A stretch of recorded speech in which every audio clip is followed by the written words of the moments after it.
Hallelujah. Magandang umaga po sa bawat isa. Hallelujah.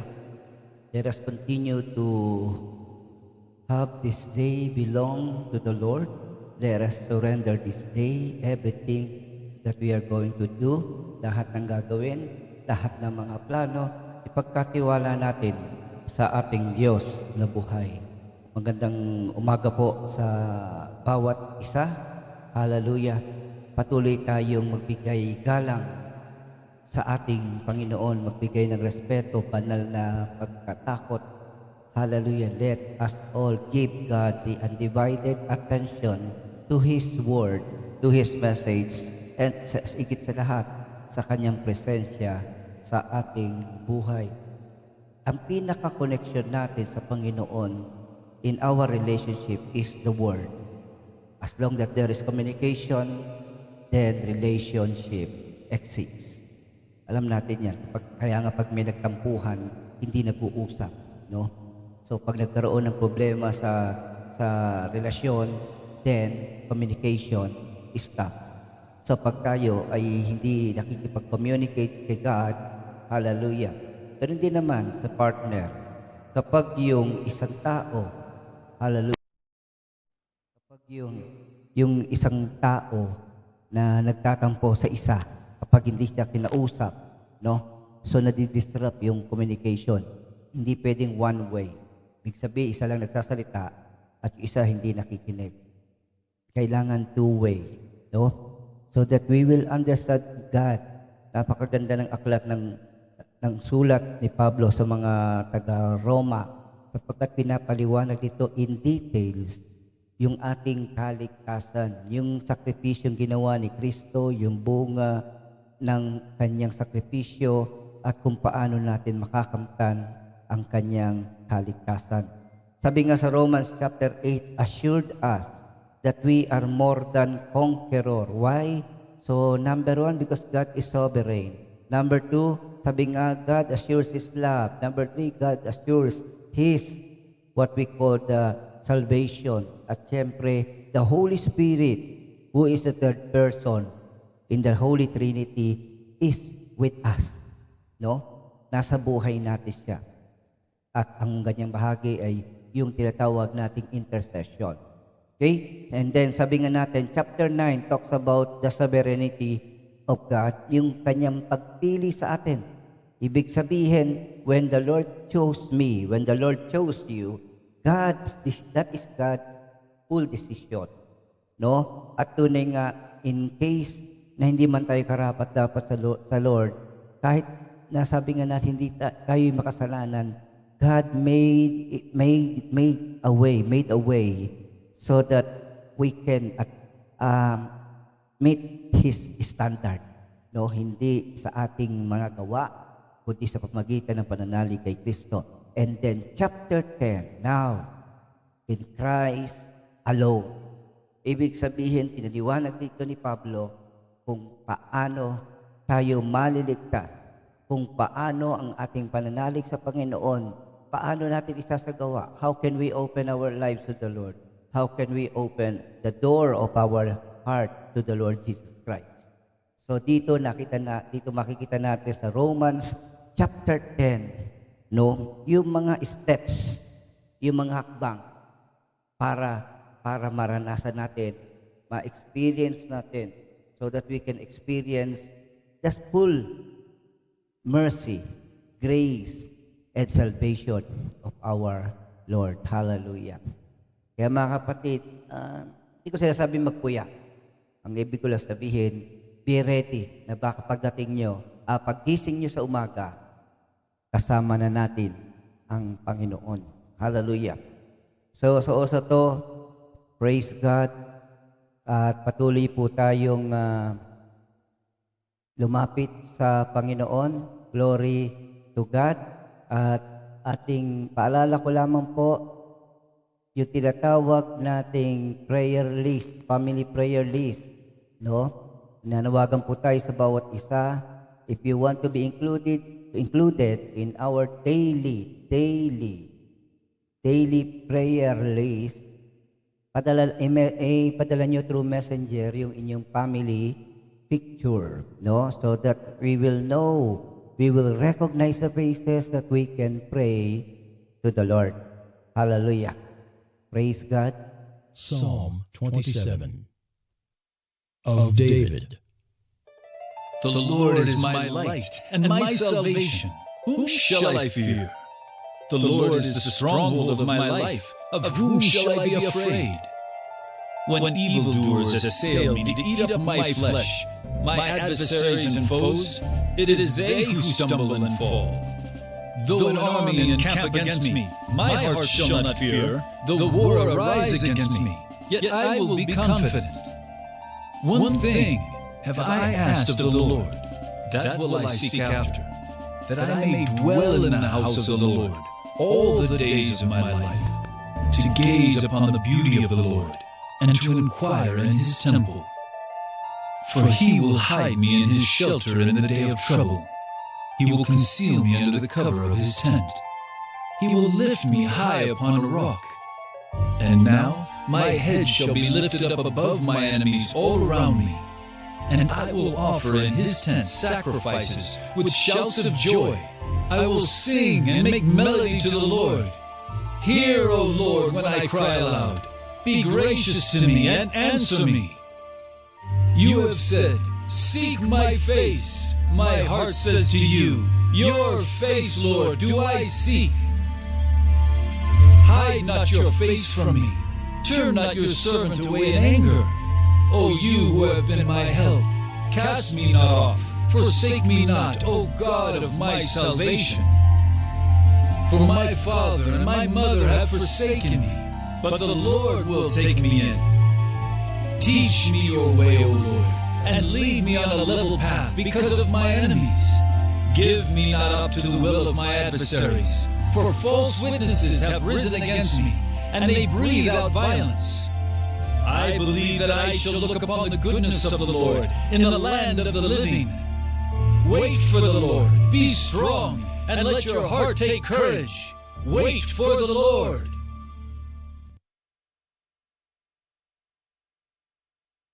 Hallelujah. Praise God. Patuloy po tayong dumako sa panalangin. Alam po natin, di po lingid sa inyong kaalaman ang kumakalat ngayong balita na kung saan ang bayan ng Israel, the chosen nation of the Lord, the nation that is dear to God's heart, is under attack. So, mga kapatid, hallelujah. So, sa umagang ito, yan lamang yung mga babantayan natin. Una, yung Word of God. Number 2, yung nangyayari sa paligid, no? And then number 3, ang nangyayari sa Israel. So, malaki po ang impact nito. Sabi nga natin, what is happening is Israel might be the sign that we are waiting for the coming of the Lord Jesus Christ, no? So, kita niya sabay-sabay pandemya, yung COVID virus, tapos kasama na itong pag-atake sa bansang Israel. And yesterday, I post some articles on Christians being attacked, being killed, beheaded, no, because of their faith, no? Hindi pa ba ito yung tinatawag nating mga huling senyales ng pagbabalik ng Panginoon? Hindi ko kayo tinatakot. Kaya nga sabi ko, baka paggising nyo isang araw, kasama nyo na ang Panginoon. No, makakarap na natin siya. So, wag nyong sasantabi ang katotohanan na ang mundong ito'y magwawakas at ang buhay natin sa langit ay magsisimula. Hallelujah. Tayo po'y manalangin, continue to pray for the nation Israel. Panginoon, maraming salamat o Diyos sa umagang ito. Kami po'y nagkakaisa sa iyong dakilang pangalan. Dinadalangin namin o Diyos na kami linisin mo, Ama, sa lahat ng kasalanan na aming nagawa. Hugasan mo po kami ng iyong banal na dugo at hayaan mo, Panginoon, na sa oras at Lord, anumang hadlang, anumang kumipigil sa amin upang dumulog sa iyo at magpakumbaba, ay iyo pong hawiin sa pangalan ng Panginoon Kristo. Wala kami may pagmamalaki. Ikaw lamang ang aming tagapagligtas. Ikaw lamang, O Diyos, ang aming tagapagsagdalang. O Diyos, inilalapit namin ang bansang Israel. Ikaw po ang kumilos. Ama, tunay nga ang pangako mo sa Israel na siya, Panginoon, ay hindi mo iwan, hindi mo pababayaan. Sa ganitong panahon ng pag-atake ng mga kaaway, O Diyos, tunay nga nagkakaisa halos ang mga bansang Arabo, Panginoon, ng, ng kanilang pagnanais na wasakin ang iyong bayang pinili, Panginoon. Hallelujah. So, O Diyos, sa oras ito, Panginoon, walang maaring pagkatiwalaan o maging tagapagsanggalang ng Israel maliban sa iyo, Panginoon Kristo. Kaya sa oras ito, Lord, kabagan mo ang bayang ito, kabagan mo ang mga Israelita, O Diyos, ang mga Hudyo, Panginoon, na sa kabila, Panginoon, ng kanilang pagtanggi sa mabuting balita na iyong pinahayag. O Diyos, dalangin ko po, kabagan mo sila at gamitin mo ang pagkakataong ito, Lord, upang sila'y manumbalik, magpakumbaba sa iyong harapan. O Diyos, dinadalangin po rin namin, O Diyos, ang mga pamilya, Panginoon, ang pamilya ng Coral, Panginoon, in the name of Jesus. Lord, ikaw po ang kumilos, Panginoon, sa pamilya Coral, kila Brother Ronel, Lord, kila Sister Laarni, O God. Hallelujah. Ikaw pong magpatuloy na magpalakas, magpatatag ng kanilang relasyon. At dalangin ko po, Diyos, na ang kanilang pamilya, O Diyos, ay tumatag sa pananampalataya at maging tapat sa iyo, Panginoon. Dalangin ko po, Diyos, na ikaw po maging kanilang taga-aliw, Panginoon, sapagkat tunay nga, O Diyos, sila'y nawala ng mahal sa buhay. Dalangin ko po, Ama, na ilagay mo sa puso nila ang kapayapaan ng anumang pinagkatiwala namin sa iyo, maging buhay man ng aming mahal sa buhay, ay hindi mapapahamak at tunay ngang maliligtas, Panginoon. Lord, we also pray, Lord, na sila'y ilayo mo sa anumang klase ng sakit o karamdaman at dalangin po namin ang kapangyarihan mo ang siya nilang, Panginoon, panghawakan, O Diyos. Ang iyong pangalan ang kanilang tatawagin anumang pagsubok ang dumating sa kanilang buhay. We also pray, Lord, hallelujah, sila Tatay Rodrigo, Panginoon, sila Brother Ronel, Sister Amy, Lord, in the mighty name of Jesus, na sa pagkakataong ito, Lord, ay patuloy na maging matatag sila at tanggapin nila ang katotohanan, ang kalooban mo, Panginoon, sa kanilang pamilya. We pray, Lord, na manumbalik ang sigla, ang kagalakan at kapayapaan at hindi, Panginoon, tuluyang limutin ang mahal nila sa buhay na nawala. Lord, dalangin po namin na magpatuloy sila sa pananampalataya at sa bawat araw ay iyong iingatan at gagabayan, Panginoon. Dalangin ko po na ang iyong salita ang sa nilang nasain, Panginoon, ang presensya mo ang naisin nila na mag-ingat sa kanila, Panginoon. Salamat po ng marami sa pangalan ng Panginoon Kristo, Lord. Dinadalangin ko rin po, Panginoon, ng Tamayo family, Lord, in the name of Jesus, at pamilya ni Tatay Regino, na tunay nga na nakarinig ng salita ng Diyos sa pamagitan ni Nanay Dolor, O God, in the name of Jesus. Walang salita mo na binitiwan ng iyong mga anak na hindi magbubunga. Walang salita mo, Panginoon, na binitiwan ng iyong mga mangangaral na hindi Panginoon, pagkakaroon ng kapangyarihan sa makaririnig, Panginoon. So dalangin ko po, Ama, na mga salitang narinig nila, Lord, ay mamunga at magbunga, Panginoon, ito ng pananalig sa iyo at pagtanggap. Dalangin ko po, Diyos, na ang pamilyang ito, Lord, hallelujah, ay ilayo mo sa gawang masama. At dalangin po namin naman na tuluyan nilang makilala ka sa biblikal na kaparaanan, sa pangalan ng Panginoon Kristo. We also pray, Lord, sa pamilya ni Nanay Linda, Panginoon, ikaw po ang kumilos sa Ocampo family, sa kanyang mga anak. Salamat po sa patuloy na paglilingkod ng kanyang mga anak. At dalangin po namin, Ama, na lahat sila ay tuluyan ng magpasakop sa iyong kalooban at maging bahagi ng pagpapahayag ng iyong mabuting balita. Dalangin ko po, Diyos, na ang kanilang ginagawa na pagpapahayag na salita ng Diyos, Panginoon, sa Bagong Silang, dalangin po namin, Ama, na lumago, O Diyos, na magbunga na maraming kaluluwa, O Diyos. Tulungan mo po, Panginoon, hallelujah, ang mga anak ni Nanay, Panginoon, hallelujah, sila Sister Lucy, Lord, sila Brother Muno, Panginoon, in the name of Jesus, hallelujah, sila Sister Pat, O God, in the name of Jesus, mula sa mga bata, Panginoon, hanggang sa mga kabataan hanggang sa mga kalalakihan at kababaihan sa lugar nila, Panginoon. Lord, dalayan po namin naman magkaroon ng harvest, Father of God, at ma-enjoy nila, Panginoon, ang bunga ng kanilang paglilingkod sa iyo, Lord. In the name of Jesus, ilayo sila sa lahat ng klase ng sakit o karamdaman, Ama, sa pangalan ng Panginoong Kristo. Lord, ikaw po nangako. Ikaw po ang nangako, O Diyos, na pag inuna namin ng iyong kaharian, ang lahat ng pangangailangan ng pamilya Ocampo ay iyong idaragdag sa kanila. We also pray, Lord, for the family, Santi, Panginoon, sa pamilya, Panginoon, ni Pastor Sol, Lord. Hallelujah. I know na ang paglilingkod ni Pastor Sol ay hindi kawalan, Panginoon, hindi kabiguan, kundi ito'y may tagumpay. Hallelujah, sa pangalan ng Panginoon Kristo. Dalangin po namin, Ama, sa pangalan ng Panginoon Kristo, na ikaw po ang kumilos, ikaw po ang manguna, na sa kabila na wala na si Pastor Sol, makatanggap pa rin sila, tumanggap pa rin sila, maghanap pa rin sila ng salita ng Diyos na kanilang pananaligan, Panginoon, upang makilala kanila, upang maintindihan nila ang kalooban mo sa mundo at sa kanilang pamilya. Ilayo mo po sila, Panginoon, sa pangalan ng Panginoon Kristo, at dinadalangin ko po, Ama, si Sister Geraldine, Lord, hallelujah, yung nararamdaman niyang sakit sa kanya lalamunan, hawakan mo po yan, Panginoon, sa pangalan ng Panginoong Kristo.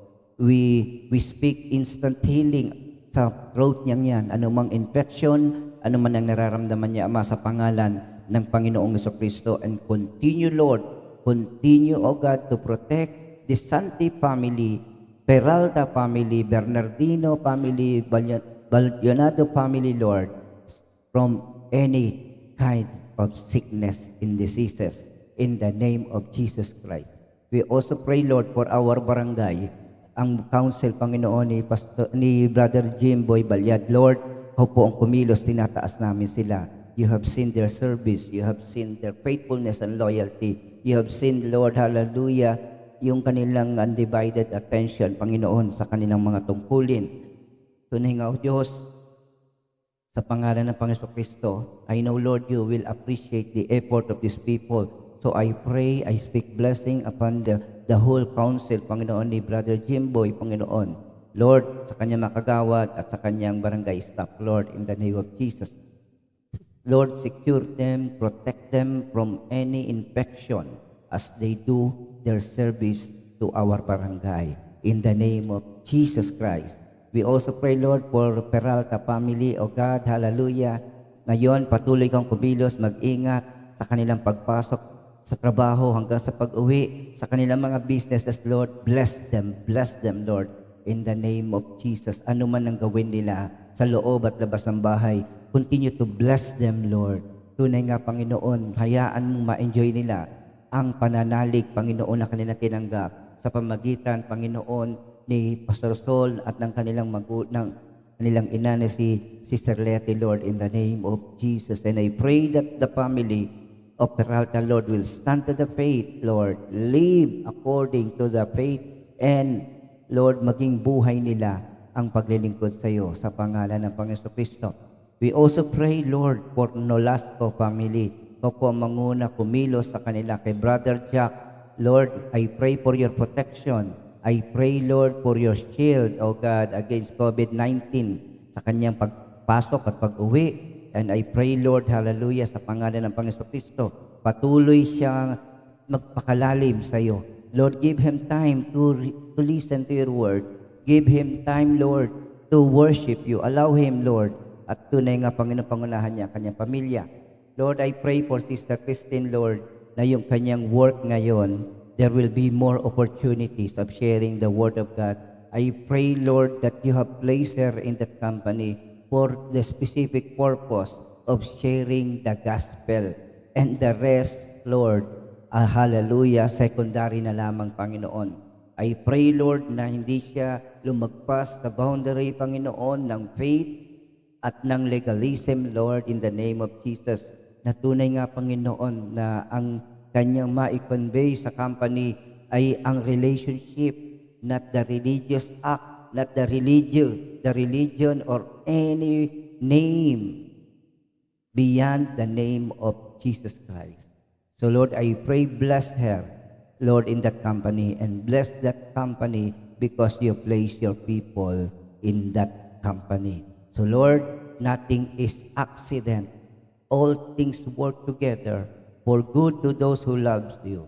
Salamat po, Ama, at maging sa mga nakikinig ngayon, sa mga nanonood ngayon online, I pray, Lord, that they will meet you today, that they will personally, Lord, hear your word. Lord, I pray that every word na isi-share namin ngayon, Panginoon, ay magrema sa bawat isa. So thank you, Father. Thank you, Jesus. Thank you, Holy Spirit, for everything. These things we pray in Jesus' mighty name. Amen and amen. Palakpakan natin ang Panginoon. Hallelujah. Glory to God.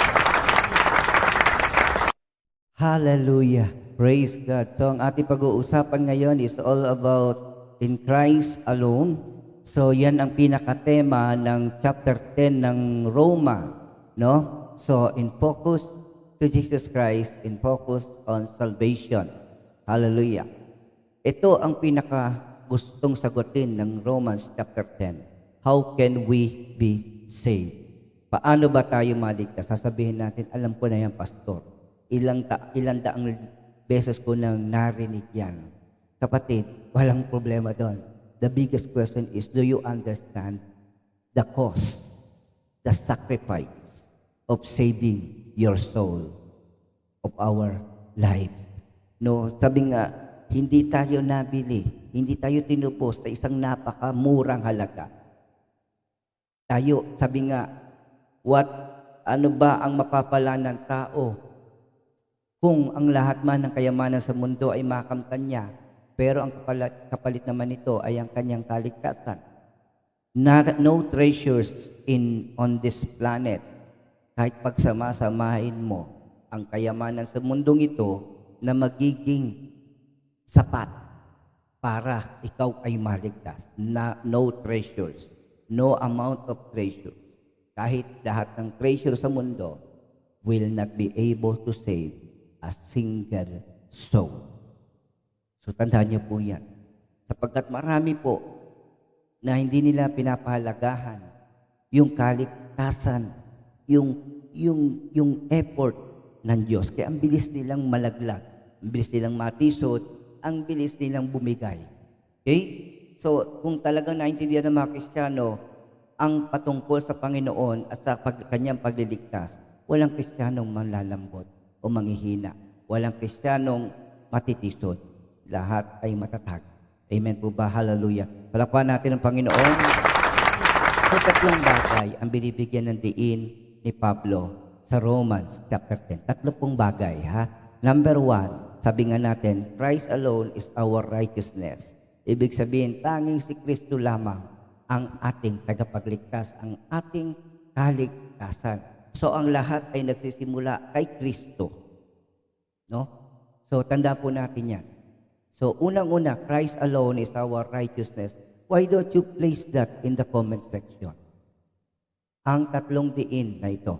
Number 1, Christ alone is our righteousness. Sige po, i-type niyo po dyan, hallelujah, upang maramdaman ko, makita ko na may nakaririnig at nakauunawa ng ating pinag-aaralan ngayon. Hallelujah. Praise the Lord. So, sabi ho ng Romans 10:1, mga kapatid, ang marubdob kong nais at dalangin sa Diyos ay maligtas sila. Ang tinutukoy niya ay ang bansang Israel. Dahil sa kabila ng kabutihan at himala na ginawa ng Diyos sa Kanya, siya pa mismo ang tumalikod at hindi nananalig sa ating Panginoong Jesucristo. So katulad din ng layunin ng Diyos, wala siyang planong ipahamak, wala siyang ninais kundi kabutihan ng bawat isa sa atin. Katulad ni Pablo, ito rin ang nais ng Panginoon sa lahat. Kaya lang, sa kabila ng kaligtasang ibinigay sa atin, mas pinili pa nila na gawin ang mali. Gawin ang mali. Anong ibig sabihin na gawin yung mali? Inihayag niya sa kanila ang paraan ng kaligtasan. Pero, ang sabi ng Romans chapter 10, verse truth, hindi na ayon sa katotohanan ang kanilang gawa. Mapatutunayan kung sila'y nagsisikap na maging kalugod-lugod sa Diyos. Totoo yan. Maraming nag-e-effort, maraming nagnanasa, maraming gumagawa. Ang masakit nga kasi, mas pinipili pa natin yung mahirap kaysa tanggapin ang katotohanan. Mahirap gawin at mahirap panatilihin kaysa sa inaalay na kaligtasan ng Diyos sa pamagitan ng ating pananalig kay Kristo. Subalit mali ang kanilang batayan. So number one, ang kanilang ginagawa ay hindi ayon sa katotohanan. So, tandaan niyo po yan. Hallelujah. Number two, pagkakamali nila ay hindi sila nagpasakop. Hindi nila sinunod ang kalooban ng Diyos. Romans chapter 10, verse 3. Sapagkat hindi nila nakilala ang pagpapawalang sala na kaloob ng Diyos at nagsikap silang magtayo ng sarili nilang pamamaraan sa halip na sundin ang pamamaraan ng Diyos. Pinahirap pa nila kung sino-sino ng pangalan ang kanilang tinatawag. Kung kani-kanino na sila lumapit, sa gayong isa lang naman ang napako sa krus. Isa lamang naman ang nagmahal at nagsakripisyo sa lahat ng tao, lalo na sa pinakamasamang nilalang dito sa mundong ito. Isa lamang ang nagpakita ng katapatan, isa lamang ang nagpakita ng kanyang kahabagan sa atin. At yan ay walang iba, kundi ang ating Panginoong Diyos. Amen po pa. Hallelujah. Natutuwa po tayo, hallelujah, sa bawat isa na nakasama natin ngayon. Hallelujah. Good morning, Brother Jeffrey, Sister Charlotte, Sister Sally, Sister Margie, Sister Letty, Sister Leah, Joy, Brother Jojo, Sister Jenny, praise God, Nanay Linda, Sister Nenet, hallelujah, praise the Lord, Mayan, good morning po sa inyo. Tanging kay Kristo lang. Tanging kay Kristo lang. Sabi dito, hallelujah, bakit si Kristo lamang? Unang-una siya ang simula at tumapos sa kautusan. Ano ibig sabihin? So, through His spoken word na nagdemand sa tao ng katapatan sa Diyos na hindi nila kayang sundin, ay siya ring gumawa ng paraan upang matapos ang lahat ng paghahandog para sa kasalanan na hindi naman talagang nakalilinis ng kasalanan.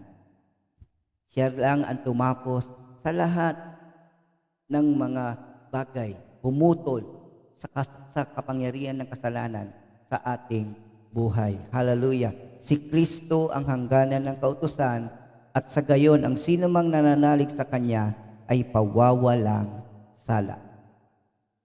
Si Kristo.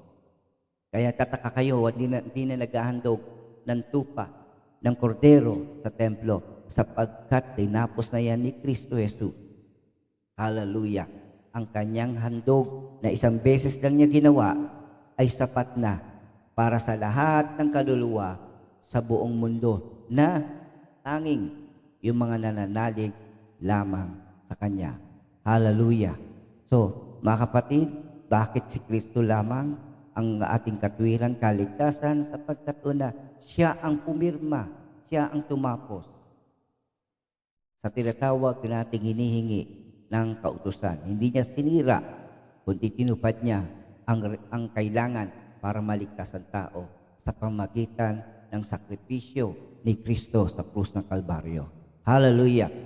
Now, susunod, Christ has eliminated the role of the law for developing a right relationship with God. Mga kapatid, huwag kayong malilito. When we talk about the law, ang tao ay nakafocus sa mga gawa. Okay? So, para sa kanila, ang paggawa ng mabuti, ang paraan nila para mapalapit sa Diyos. Walang problema yon. Kaya lang, kung may 10 utos, sundin mo ang 10 utos 24 hours a day, 7 days a week. Kung nagkakasala ka sa isa o sa dalawa, o sa tatlo, lahat ng iyong pagsunod ay baliwala na. Kaya no one can be saved or no one will be saved sa pagsunod. Ngayon, ano ang pagkakaiba ng pagsunod sa kautusan at pananalig kay Kristo? Sapagkat sabi nga, ang ating pananalig sa Diyos, ang siyang naging susi upang tayo ay makasunod sa kanyang kalooban. Nang tinanggap mo si Kristo, kasama mo tinanggap ang banal na Espiritu na siyang pumikilos sa atin at nagbigay sa atin ng katatagan at pagkaunawa sa salita ng Diyos. Amen. Palakpakan natin ang Panginoon. Yung isa, yung pagsunod sa kautusan ay effort ng tao para lumapit sa Diyos. Samantalang yung act sa pamamagitan ng pananalig sa Diyos, ito naman ang effort ng Diyos sa ating buhay. Ang Diyos ang kumikilos sa ating buhay. Ano pipiliin mo, kapatid? Pagsunod sa kautusan o ang pananalig sa Diyos? Ano po ang pipiliin niyo, mga kapatid? Pagsunod sa kautusan o pananalig kay Kristo Jesus? Sabi nga, sabig ng tingin, Pastor, pareho yan na. Pray. Totoo po yan, na halos pareho. Pero anong pagkakaiba? Hindi kaya ng taong iligtas ang kanya sarili. Samantalang, sa pananalig natin kay Kristo, kasama natin ang Diyos, kasama natin ang banal na Espiritu at ang Ama upang matupad natin ang kalooban niya. Amen. Hallelujah. Number 2 na binibigyan ng diin, no? Ito, sabi dito, balikan natin, Romans 10:5. Ganito ang sinulat ni Moises tungkol sa pagpapawalang sala. Ayon sa kautusan, mabubuhay ang tumutupad sa kautusan. Ulitin ko, mabubuhay kapag tumutupad. Kapag kumpletong natutupad. So isipin mo, kung nagkasala ka, kung wala ang Panginoon Jesucristo, lahat ng nagawa mo mabuti ay walang halaga. Para lamang isang basahan na walang silbi, maliban na lamang sa pampuna. No? Walang halaga ang lahat ng mabubuting gawa ng tao sapagkat hindi ito sapat para mailigtas niya ang kanyang sarili. So, okay lang, Pastor, magkasala kami. Hindi ko sinasabing sadyain nyo magkasala kayo. The main reason why we are still sinning, number 1, ignorance of the word. Kasi hindi natin alam. Kung alam ba natin mali yun, gagawin ba natin? Number 2, sabi nga natin, the main reason kaya tayo nagkakasala, hindi tayo nagtitiwala sa Diyos. Hindi tayo. Sabi nga, when we are in the presence of the Lord, lahat ng kasamaan, lahat ng pita ay nawawala, natutunaw. No, our constant desire to be with the Lord, sabi nga natin, hindi makakalapit ng kaaway sa atin kapag kasama natin ang Diyos. Amen? Palakpakan natin ang Panginoon. Number 2, faith in Christ alone saves us. Faith in Christ alone save us. So, hallelujah. Ano ibig sabihin nito? No? Tanging kay Kristo lang tayo maliligtas. Romans 10:6. Ngunit ganito naman ang sinasabi tungkol sa pagpapawalang sala dahil sa pananalig. Huwag mong sabihin sa iyong sarili, sino ang aakyat sa langit? Sinasabi dito ni Pablo, kung tayo mismo ang mag-e-effort para kikilos, gagawa ng paraan para maligtas, walang sino man makapagliligtas sa atin. Why? Tama to, sabi dito. Huwag mo sabihin sa iyong sarili, sino ang aakyat sa langit? Sino ang may kakayahang umakyat sa langit para ibaba si Kristo? Wala. Wala tayong kapangyarihan, wala tayong kakayahan, Yung tao mismo, Hindi niya magagawang pababain si Kristo mula sa langit, This is before the crucifixion, Kaya binibigyan ng diin ni Pablo, kahit gustuhin ng tao, hindi nila magagawa. Number 2, huwag mo ring sabihin sino mananaog sa kalalaong bagay upang kunin si Kristo mula sa mga patay. no? Ibig sabihin, kaya mo bang pumunta sa lugar ng mga patay, sa lugar ng kamatayan, hallelujah, para kunin si Kristo? Hindi kaya ng tao yan. Praise the Lord for that. Sabi nga natin, bakit sinabing praise the Lord? Sapagkat tunay nga, napakahirap kung sarili nating paraan ang gagawin natin. Walang makakaabot sa Diyos. Walang maliligtas, ni isa man. Verse 8, ngunit ito ang sinasabi niya, malapit sa iyo ang salita, nasa iyo mga labi, at nasa iyong mga puso. Mga kapatid, ang langit ay naging malapit sa atin. Hindi lang physical distance, no? Sabi nga, is it possible na yung napakalayong kaharian ng Diyos ay mararating natin at this moment? It is not impossible. Because when the Word of God is in your heart and the Lord is with you, you are already living in heaven. Kahit nasa lupa, ka pa lang. Amen po ba? Langit na ang nararamdaman ng mga tao na kasama lagi ang Diyos sa buhay nila. Amen. Palakpakan natin. Kaya kapatid, katulad ng ginawa natin kahapon, yung panalangin ng pagtanggap, ito yon. Kung ipahahayag ng iyong mga labi na si Jesus ay Panginoon at mananalig ka ng buong puso na siya'y muling binuhay ng Diyos, maliligtas ka. Nakita natin, kung ipapahayag ng iyong mga labi na si Jesus ay Panginoon at mananalig ka ng buong puso na siya'y muling binuhay ng Diyos, maliligtas ka.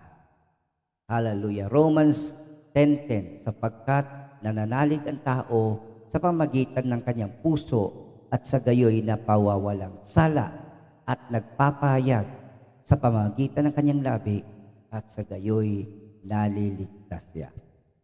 Kaya nga nung kahapon, yung panalangin ng pagtanggap kay Kristo, no, sa pamagitan ng ating labi na galing yung galing sa puso, no, sa diwa ng panalangin, ganun kadali ang paraan ng Diyos na pinahayag niya sa pamagitan ni Pablo. No, hindi mo na kailangan magpapako sa krus. Hindi mo na kailangan na magbayad ng malaking halaga para sa kaligtasan ninyo. Hallelujah. So mga kapatid, mabuti ang ating Diyos. Sinasabi ng kasulatan, hindi mabibigo ang sinumang nananalig sa Kanya. Amen for that. Kaya nga po, walang ibang pangalang ibinigay sa ilalim ng langit upang ikaligtas ng tao maliban sa Panginoong Hesukristo, sa pangalan ng Panginoong Jesus. Kaya nalulungkot tayo na may mga tao na tumatawag sa iba para sa kanilang kaligtasan, dumadalangin sa ibang pangalan para sa kanilang proteksyon. But the truth, there is only one God who can do that. Hallelujah. Isang Diyos, isang Panginoon, isang takapagligtas lamang ang pwedeng gumawa nun. Pero nakalulungkot na sa buong mundo, mas gusto pa nila tumawag sa iba. Yes, yung pangalang Jesus nga lang sa Christmas, ginagawang Xmas. Doon nga lang sa pangalang Jesus, sa halip na pangalang Jesus, bro. Yung kanilang tinatawag nila ang kompleto pangalan. Pero pag sa Panginoon, bro. No? Yan ang masama impluensya ng isang palabas sa telebisyon. Isang telenovela na nag-introduce sa tao na tawagin ng Diyos ng bro. Yung bro ginagamit din sa tao, sa barkada, sa kapatiran sa relihiyon o kapatiran sa fraternity. So walang distinction. Kaya nga kapatid, bakit hindi nila masabi ang pangalan ng Panginoong Kristo? Bakit hindi nila magawang panaligan ang Panginoong Hesukristo? Kapatid, ang kaligtasan nito ay walang pagkakaiba sa lahat, maging Hudyo at Griego. Iisa ang Panginoon ng lahat at siya nagkakaloob ng kanyang kayamanan sa lahat ng tumatawag sa Kanya. Uulitin ko, sabi ng verse 13, sapagkat sinasabi sa kasulatan, maliligtas ang lahat ng tumatawag sa pangalan ng Panginoong Jesucristo.